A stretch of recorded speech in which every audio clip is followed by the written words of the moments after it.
Kausap po natin ang tagapagsalita ng Social Welfare and Development Department, si Assistant Secretary Irene Dumlao. Ugnay pa rin po ito dun sa dalawang usapin. Una ay yung nangyari pong shooting dun sa may Tacloban City. Pangalawa, yung pong pagtulong ho ng social welfare dun sa mga biktima ng lindol dyan sa may bahagi po ng Mindanao. Maraming salamat. Thank you so much for joining us at magandang gabi ho sa inyo. ASEC Irene Dumlao, si Bombo Genesis at Bombo Jai ho ito. Unahin ko pong itanong ho sa inyo, yun pong mga intervention ng Social Welfare and Development Department. Kaugnay pa rin po dun sa nangyaring pamamaril dun ho sa may isang high school dyan sa may Tacloban City. Ano pong mga intervention natin dito, ASEC? Well, unang-una, tayo ay nakikiramay sa pamilya ng mga naulila. Sinusuporta rin tayo sa mga pamilya ng mga nasugatan. And of course, sa lahat po ng mga individual na nakasaksi nito nga pong nakakalungkot na very tragic incident nga po sa Tacloban City. Ang Department of Social Welfare and Development ay agaran po na nag-deploy ng ating mga social workers para makatulong sa isinasagawang psychosocial first aid sa mga pamilya na mga naapektuhan. Mahalaga kasi na may isaalang-alang at maprotektahan ang kanila pong mental well-being o mental health. So agad po tayo nakapagpadala ng social workers na pagsagawa ng psychosocial first aid. And gayon din po, nakapagbahagi o nakapag-provide din tayo ng financial assistance sa mga pamilyang naapektuhan. Sabi nga ni Secretary Rex Gatchalian, huwag na po nilang isipin ang gastusin para sa pagpapalibing, gayon din gastusin sa ospital, dahil sasagutin na po yan ng DSWD. Mag-focus na lamang po sila doon sa mga kinakailangan pong gawin para sila ay maghilom, makarecover from this very tragic incident. And kami naman po, in fact, si Secretary Rex Gatchalian ay nagtungo na nga po ng Tacloban City upang makiramay at magbigay at magpadama ng ating pong suporta sa lahat po ng mga naapektuhan. Kamusta ho yung paghawak o pag-handle ng Social Welfare Department po sa mga batang sangkot sa insidente ng pamamaril? Dahil nga nakikibahagi na rin po dito sa investigasyon ang iba pang mga agencies tulad po ng Philippine National Police, ang lokal na pamahalaan, even the Department of Education. Paano yung handling natin dito, ASEC? Well, unang-una, nais po nating banggitin na tayo po ay susunod doon sa nakapaloob doon sa Juvenile Justice Welfare Act na kung saan nga po malinaw ang sinasabi na kung ang child in conflict with the law ay edad 12 years old at hindi tataas ng 15 years old at napatunayan nga po na merong naging participation dito kasi sa batas sinasabi na wala pong criminal responsibility yung pong 12 to 15. Pero hindi nangangahulugan na wala tayong magiging intervention. Kaya nga po yung child in conflict with the law na ang edad ay 12 at hindi higit sa 15 ay dadalhin po sa Bahay Pag-asa na kung saan merong intervention plan para sila ay magabayan at matulungan para hindi na muling gawin yung naging actions nila. Dito po merong tayong pakikipagtulungan with a multidisciplinary team for the intervention plan. Ang layunin po niyan ay magkaroon ng restorative justice. So, tulungan po natin makarecover at ma-rehabilitate and ma-reintegrate ito pong child in conflict with the law. Now, sinasabi rin po sa batas na kapag ang bata ay more than 15 but below 18 years old, kinakailangan na makita, mapatunayan na that individual acted with discernment. Ano po yung discernment? Ito po yung sinasabi na alam niya ano ang tama at ang mali. At alam niya kung ano yung mga consequences ng mga actions niya.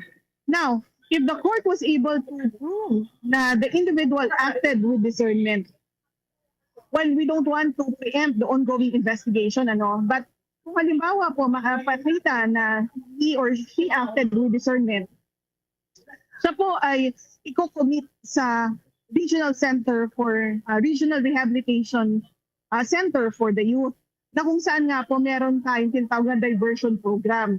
Kinakailangan po kasi na matulungan sila na ma-rehabilitate.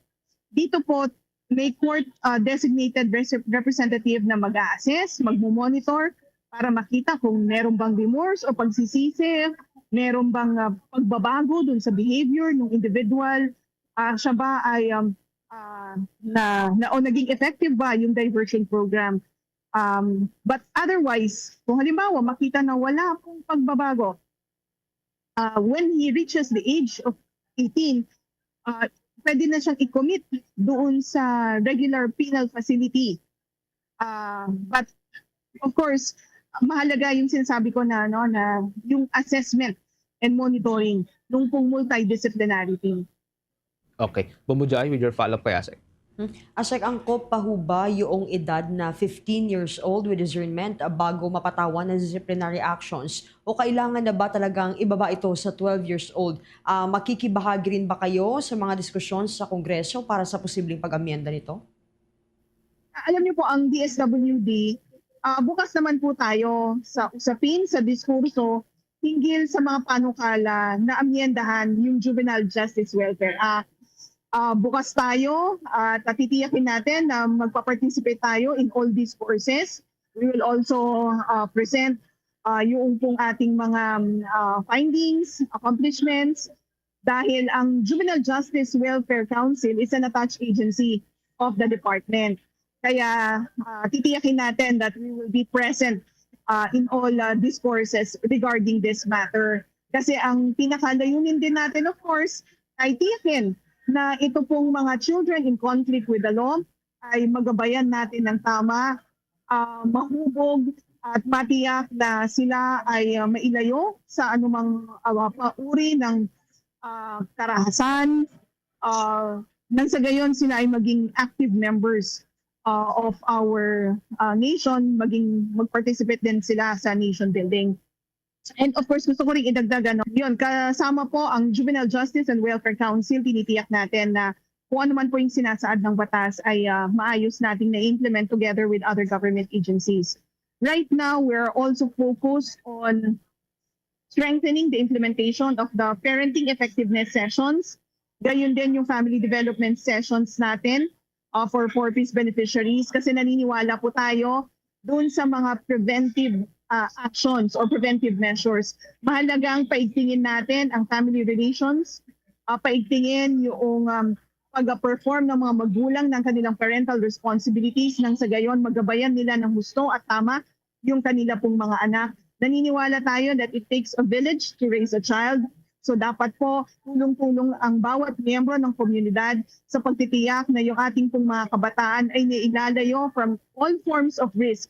Nang sa gayon ay mailayo po sila sa mga maling mga gawain that would be detrimental to their growth and development.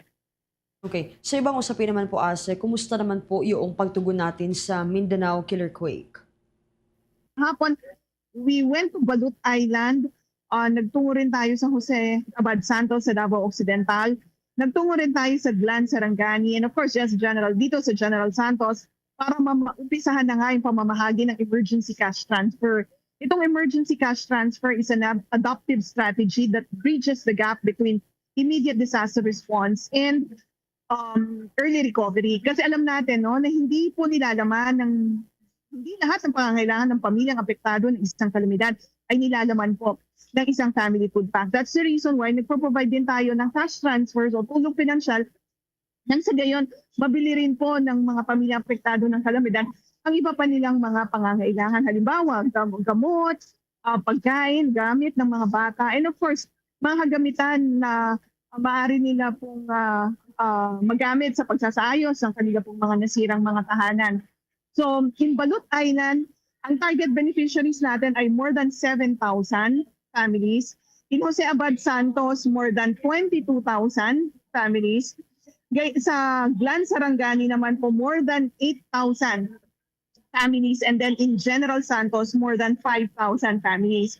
So naging batayan natin dyan ay yung pong rekomendasyon ng local government unit based on their assessment who are totally and partially or yung mga beneficiaries whose houses have been totally or partially damaged. So ito yung ECT payouts natin ay magpapatuloy hanggat lahat po ng mga beneficiaries ay na-serve na natin.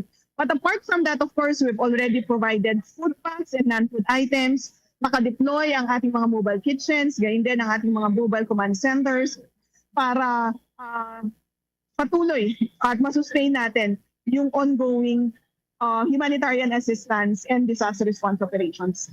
Okay, thank you so much, ASEC. Abo mo, Jen? Okay, Mike lang siguro, Asik, typhoon season na po ngayon, sapat pa po ba yung mga food packs natin?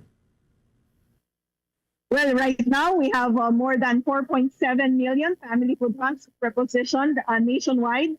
Yan po ay matatagpuan sa ating mga major hubs, spokes, and last miles. And gayon din po, meron tayong standby funds. And we have actually requested replenishment, I didn't say.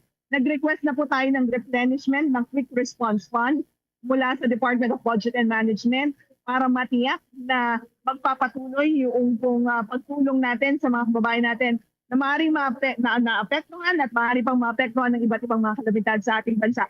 Batid naman po natin na sa panahon na ito, dumarating ang mga bagyo, kaya tiniyak po ng DSWD sa ilalim ng pamumuno ni Secretary Rex Gatchalian and alinsunod na rin sa kautusan ni Pangulong Marcos Jr. na maging handa tayo at agad po nating maibigay yung kinakailangang tulong sa mga kababayan po natin na maapektuhan ng iba't ibang mga kalamidad. Okay. Asik, maraming salamat. Thank you so much for joining us ngayong gabi. Ingat po kayo, Asik. Ang tagapagsalita ng Social Welfare and Development Department, si Assistant Secretary Irene Dumlao.